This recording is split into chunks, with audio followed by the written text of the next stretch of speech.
Hello, social media family. This is Dan Davis, Editor-in-Chief of the Fabricator magazine. Thanks for joining us today.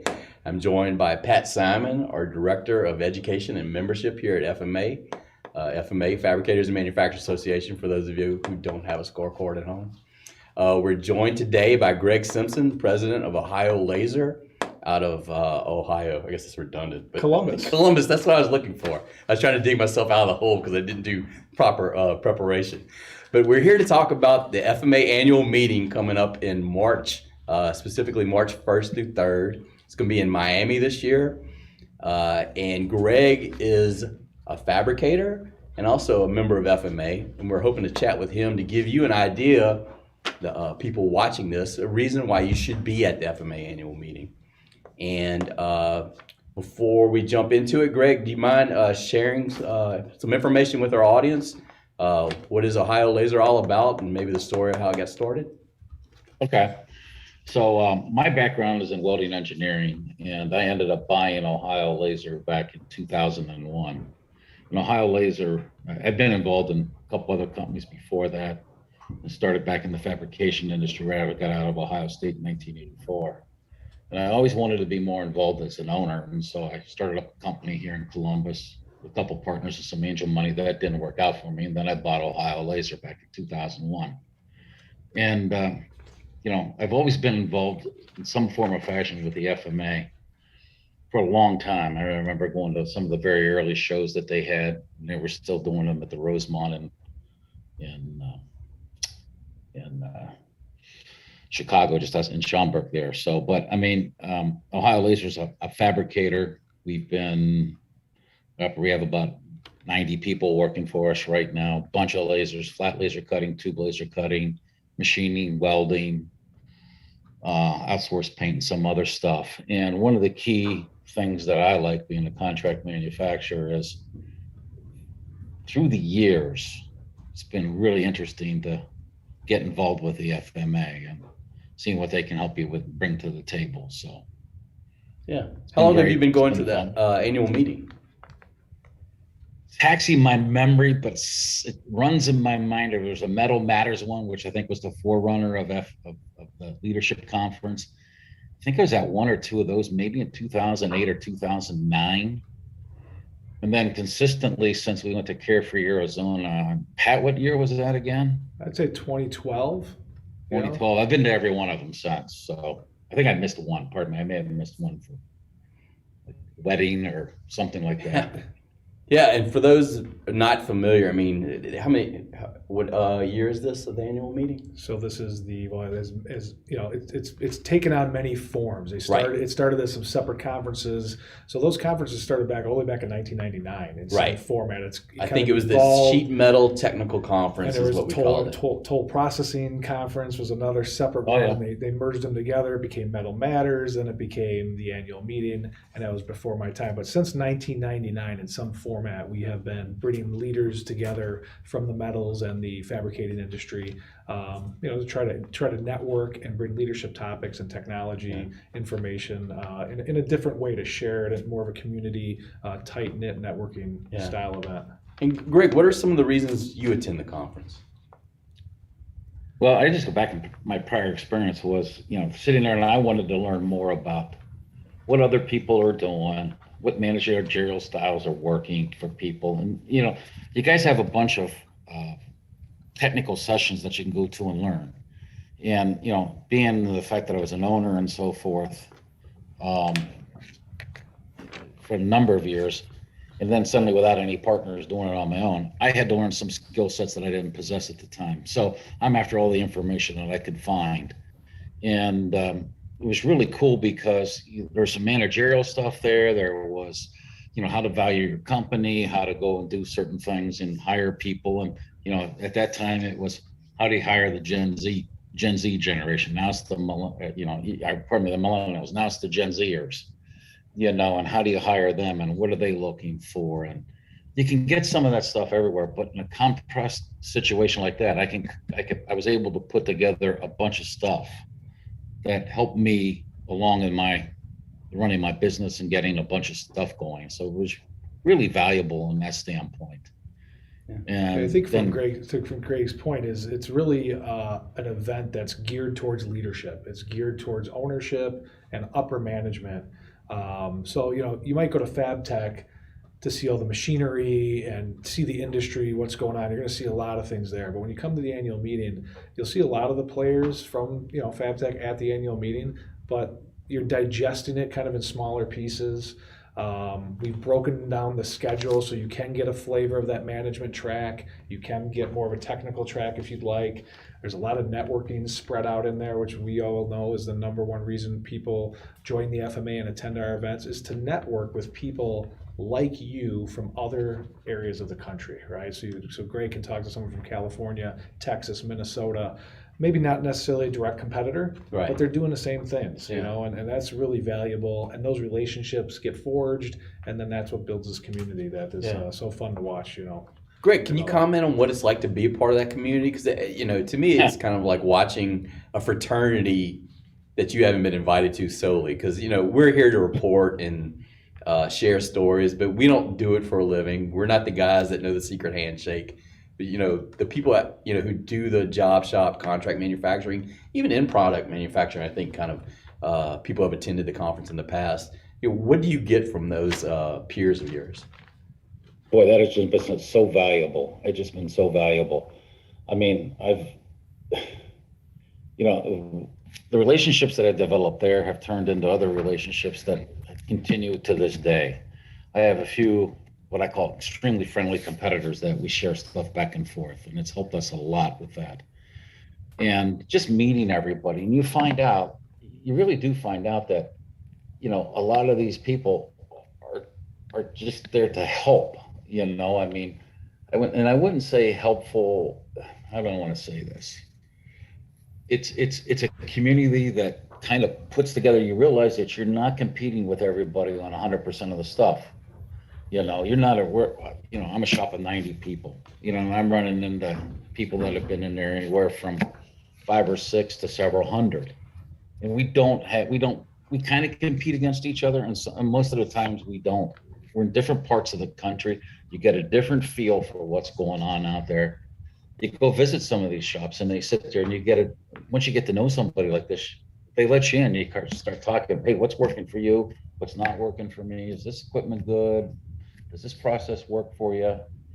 And it's been fun, and it's been a lot of learning experience for me. And I've been using that and so forth in my business to try to say, well, I don't want to go here. This is not really what I fit, but that really does fit what I'm doing. That's something I really want to pursue. And I've taken it back to my team and shared it with my team and given them direction, and then they've executed it. And it's been a big growing experience for us, just with 5S organization, shop cleanliness, things like that, and empowering my people to be able to do the things that they need to do. Hey, here's what we want to do. How would you go about this? This is what I want. And learning that experience from how other people have done it has been tremendous, hugely valuable for us. Yeah. I think the thing that jumps out at me at an event like this is there's actually downtime for these type of conversations to take place. And from my perspective, it seems like the more relaxed you are, probably the flow of information is going to be a little bit more quick to happen. Can you kind of describe some of those moments? And I think we've done a better job heading into 2022 of recognizing the need for a little bit more downtime. In the past, we've had so much programming going on. You're kind of going from one topic to the next, because we really want to make sure that if you're paying to come to one of our events, there's enough content for you to get value out of it. But we also are recognizing that it's kind of nice to have some time too, to digest that content, have some breakout times where you can have conversations after a session that you just listened to talk to some of those other people in the room. And aside from those, quiet time breaks in the afternoon, we have several networking events throughout the 3-day conference where you're going to be paired with different people. You're going to be doing different things. You might go on a plant tour. You might play in a golf outing. You might come to our nuts, bolts, and thingamajigs silent auction. So a lot of different types of events where you can meet with people that maybe you don't know, people that you might be familiar with, vendors that you deal with, suppliers, software companies. There's just a really good mix of attendees. Aside from fabricators, of a lot of vendors that you might be familiar with, and you can kind of just see them in a different setting. That's, as to your point, maybe a little more relaxed, a little less guarded, where some of these good conversations can happen. Greg, do you have conversations like at the annual meeting you don't have anywhere else? Just because I know from my standpoint, describing to somebody what metal fabricating is, it involves more than one sentence. You're going to be there for a little bit, 30 seconds to a minute to describe it fully. Geez, some of the conversations I get into are just crazy, but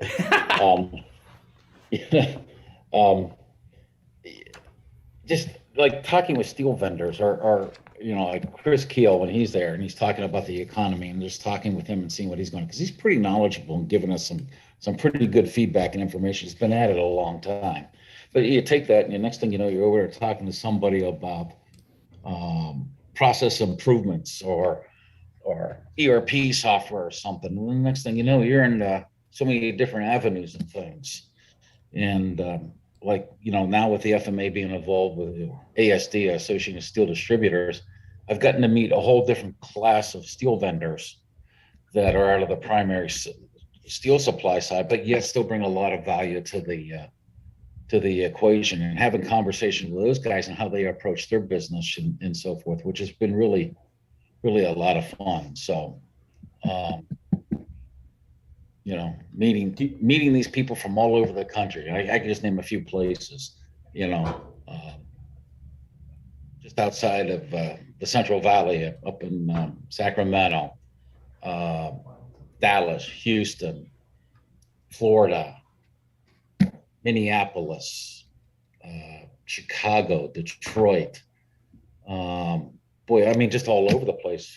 It's just been a great experience to learn a lot about a lot of different things. Do you think metal fabricators miss out if they don't attend on these opportunities to kind of learn?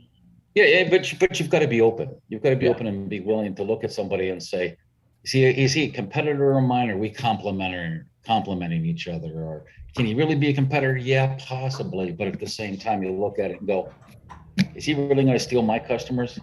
I have a difficult time believing that.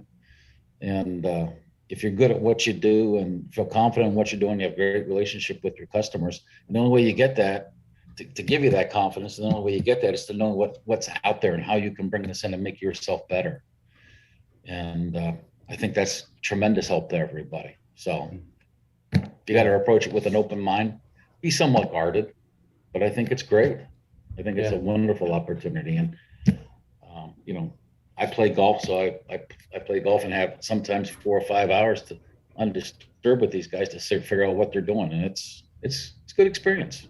Yeah. Is there a particular moment at a past annual meeting where it still sticks in your head as having had that great of an effect on a decision or maybe something you implemented in your own facility? Oh, that's a kind of a tough question because there's been so many good moments. Let me think here a second. Jeez. Where did you pick up on your early knowledge of tube lasers? Because I know you jumped into it in a very big way. And I think from a perspective, you struck me as being kind of a leader in that area. Yeah. Well, part of it was the fact that when I started my business, I'm sitting out there and I'm starting to see a little bit of tube being processed out there. But on the other side of the coin, there was a general impetus going on in the market at that time to be involved with it. And there were a couple people in the FMA at that point who had already started down that path. And in talking with them, it was like, this is a natural outgrowth of what I should be doing. My background in welding engineering and understanding lasers really well and understanding the cutting side of the equation really well. It was like, it's a market. I was overseas and saw how far ahead they were there, but part of that was being relayed to us through the FMA and through other sources, and it just became a watershed moment for me where I got to go get a machine. And I almost bought my first new laser at Ohio Laser. It was a tube machine, but I didn't at the last minute, stuck with flat cutting for another year and a half before I got a machine. But shoot, since 2004, we've been tube cutting, and it's been a lot of fun. It's been a great learning experience. But the tubing council that's on there, that helps a lot. So there's a lot of little councils, and don't let me forget to mention this. There's a lot of councils within the FMA that talk about doing stuff. There's a management council. There's the Fabricators Council. There's the Tube and Pipe Association in there. I mean, there's a lot of little avenues that you can explore. Yeah, and just to let people know, Gregg is a former president of the FMA Board of Directors, so deeply committed to the organization, but also giving you a chance to see all the aspects that FMA has to offer the metal fabricating community. And all those councils that Gregg's mentioning are essential to us putting together the annual meeting. It's a group of volunteers represented on about 11 councils across the industry, where we rely on that information to help us drive the content for the event. So we are very in touch with the end user, the fabricator, the suppliers that supply the fabricators, to know what are those pain points that people are looking for. So it's not myself coming up with, hey, let's present on this idea. We're working with those councils, and we couldn't develop the programs and the content without them. So we just encourage fabricators that are out there watching this today. Miami's a beautiful place, and we'd love to see everybody there. And it's great to get involved with the organization because it's your industry, and we're here to support it and keep talking about the next generation and things that are coming down the pipe. Gregg, if you had to say, aside from an owner, what other people would you suggest attend the event from your organization where it would be beneficial? What job titles? Top management, sales management. Somebody coming up new to the organization wants to get a feel for what's going on in the metal fabrication world. If you got a new employee that you think it's got a lot of room to grow, I would send those people if you can and get the time away. It's important. And I was thinking about the watershed moment. The thing is, we are going back to this moment, was probably the amount of training that people are doing out there, and the amount of training that gives you an idea, talking with these people, what they're doing and how they're doing it, and where they're funding it, and how they're getting it funded to train people. That was probably the single most enlightening experience that I had going to these things, and how important it really is. And I found it is extremely important. But I wrote an editorial a while back. My brother works in a paper mill for, I won't say who it was.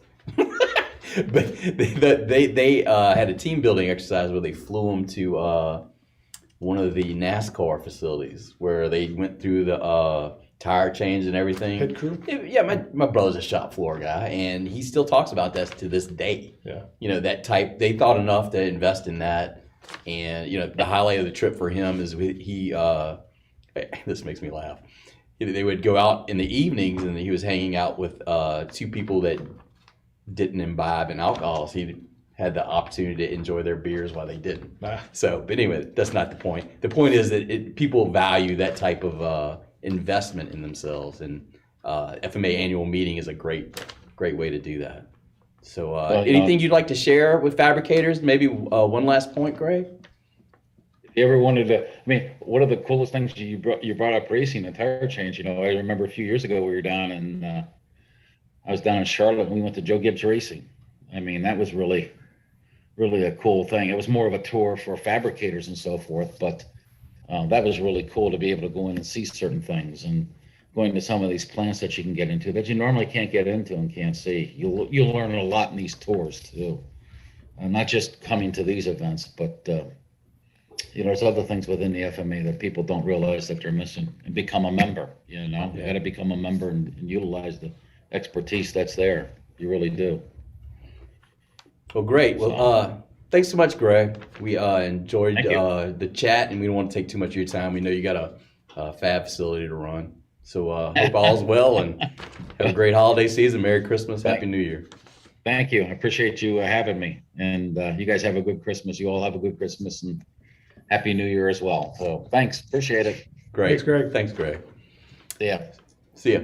So I think we have a video to share with you, kind of highlighting the upcoming annual meeting in Miami. Once again, March 1st and 3rd. So I'll talk to the boys in the Behind the black curtain. behind the black curtain to see how it's going. Oh, ready for it?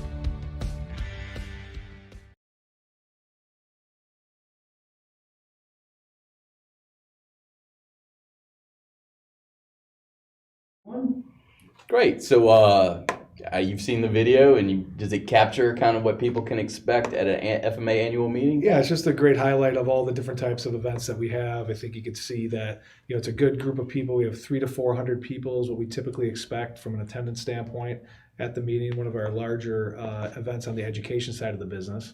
And, you know, as I mentioned in the interview earlier, it's just a good flavor of a lot of different things. If you're you know, coming strictly for networking, we offer a lot of that. If you're coming to see what's new and what's coming up and, you know, how the suppliers are solving the problems that fabricators are having, we have technical sessions that is going to talk about how each one of those suppliers are hearing the problems with workforce development, with automation, with part picking, software, all those things. They're gonna talk about that in detail but not in the competitive nature, you know. Right. They're all going to get on stage together and discuss it for the benefit of the fabricator and the benefit from the end user, which I think is what is really unique. We kind of take off the competitive gloves, and it's a credit to all of our suppliers out there who are, you know, spirited competitors to say the least.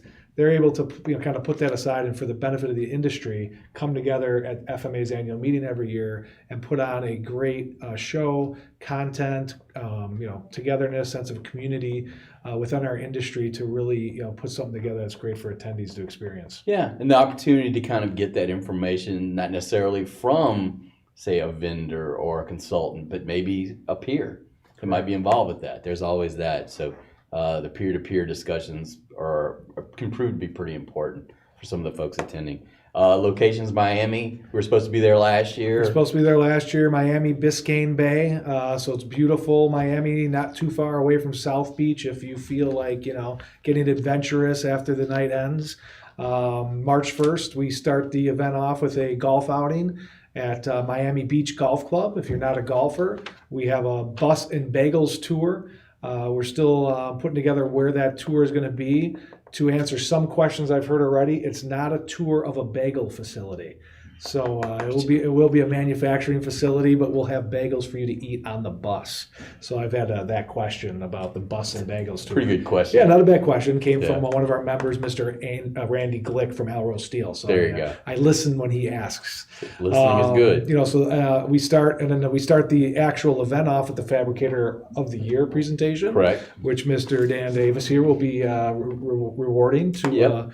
I'm not sure who won that. We announced that yet? I'll do it right now. Look at that. O'Neill Manufacturing Manufacturing Services is a division of O'Neill Industries, and just finished celebrating their 100th anniversary, I think. Great. And in the midst of kind of speaking with them to debut the story with the February issue, and as you say, they'll be down in Florida to accept the award. Excellent. So, large operation. A good representation of metal fabricating might in terms of size and capabilities. So excited to share that story. And that's one of the traditions that we've done. We've done the Fabricator of the Year presentation now for several years at the annual meeting. It's great to recognize someone who's doing great things in our industry. And then that first day, again, we have our silent auction, welcome reception that evening, and then we have our Association of Steel Distributors Steel Executive of the Year Award dinner. So that first day is really jam-packed. You know, it's really we get you right to it, but a lot of networking events that first day, and a great chance to get a flavor of what the event's going to be all about. Yeah, and we'll have some Fab Live tapings where we'll be just kind of chatting with folks there, metal fabricators and other important people. And we'll be sharing that after we come back from our Miami foray. So look forward to that in the months after March. But in January and February, we'll have some follow-up Fab Live sessions where we'll further discuss maybe some of the content that will be shared at the meeting, and also maybe talk about some of the fun things to do in Miami. After all, I think a lot of fabricators deserve a break, and that should probably be as important as anything else, is that you need to take time to recharge those batteries, and if you can do it kind of learning about things that can help you do your job better is probably a plus. So I guess a quick shout out to our people that are doing a viewing party, Jim. And who else is doing a viewing party?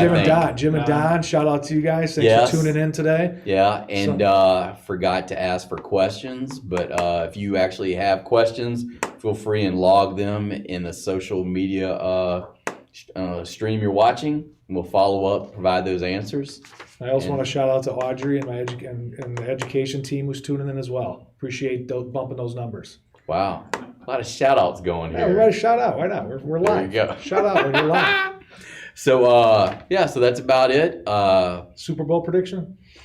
Actually, I took a flyer on the Patriots to win it all. So that's a good. Did you buy a ticket on that? Yeah. I got like $20 down. I think it pays like $160. That's a pretty good. So that's a pretty good bet. You did it. It's nice to live in a state where you can do it. No, just actually 3 weeks ago. Oh, okay. I thought you called that from the beginning of the year. No. Right, You got a favorite? I think this is the year. This is the Packers' year finally. Yeah. 4 times the charm, NFC Championship. Going to get over. Nobody in the AFC scares me. It's getting through Mr. Brady. That's going to be the problem. So we'll be able to revisit this topic because they don't play the Super Bowl until like June now. So yeah, true. As we do some other Fab Lives, we can get back to this. If you have your own Super Bowl winner, feel free and send it in. Perhaps we'll have a giveaway. There you go. I like it. Yeah. Free tickets to the annual meeting for wow, that's quite the prize. For everyone who submits a Super Bowl prediction. There you go. So thanks for joining us. Have a great holiday season. Merry Christmas. Happy New Year. And I think we've covered it all. See ya.